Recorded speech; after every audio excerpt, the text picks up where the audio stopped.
Sir ଏଇଟା sir ଆପଣଙ୍କ ନାଁଟା କ'ଣ? ବିଚ୍ଛନ୍ନ କୁମାର ପଟ୍ଟନାୟକ। ବିଚ୍ଛନ୍ନ କୁମାର ପଟ୍ଟନାୟକ ସାର୍ କ'ଣ କରନ୍ତି ଆପଣ? ମୁଁ ଏଇ ନଟାଲରେ ଚାକିରି କରିଛି।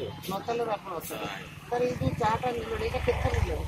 ମୁଁ ଏଇଟାକୁ ସେକେଣ୍ଡ ଟାଇମ୍ ହେଲା। ସେକେଣ୍ଡ ଟାଇମ୍ ସାର୍ ଚାଟା ଯୋଉ ନେଇଛନ୍ତି କ'ଣ ବେନିଫିଟ୍? ନାଇଁ ବେନିଫିଟ୍ ଅଛି ବୋଲେ ଚାଟା ମତେ ବହୁତ ଉପଶମ ଦଉଛି। ସକାଳେ ଉଠିକି ମୁଁ ଯୋଉ ନିଜେ ତିଆରି କରିକି ଯୋଉଟା ପିଉଥିଲି ତା ଦ୍ୱାରା ଏଇଟା ମତେ ବହୁତ ଭଲ ଲାଗୁଛି। ଆଉ ମୋର ଯୋଉ ଶ୍ୱାସଟା ଉଠଉଥିଲା ଏଇଟା ଖାଇବା ଦ୍ୱାରା ମୋର ଟିକେ କମିଛି। ଥଣ୍ଡାଟା କମିଛି। ଯୋଉ ସଁ ହଉଥିଲି ସେଟା କମି ଯାଇଛି। ଆଉ ମତେ ବହୁତ ଆରାମ ଲାଗୁଛି। ଆଉ ଖାଇଲା ପରେ ଗୋଟେ ଝାଳ ବାହାରୁଛି। ଆଉ ଏଇଟା ମତେ ବହୁତ ଭଲ ଲାଗୁଛି। ଘରେ ମିଶେଇ ଝିଅକୁ କହୁଛି ତୁ ବି ପିଇ ଟିକେ ଟିକେ ତୋର ଯୋଉ ଖାସ ଫାସ ହଉଛି ସବୁ କମିଯିବ।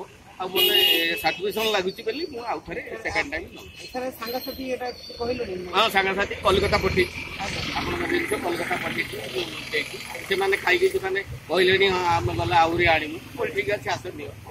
ସାର୍ ନମସ୍କାର। ବହୁତ ବଢ଼ିଆ ଲାଗିଲା ସାର୍ ଆପଣ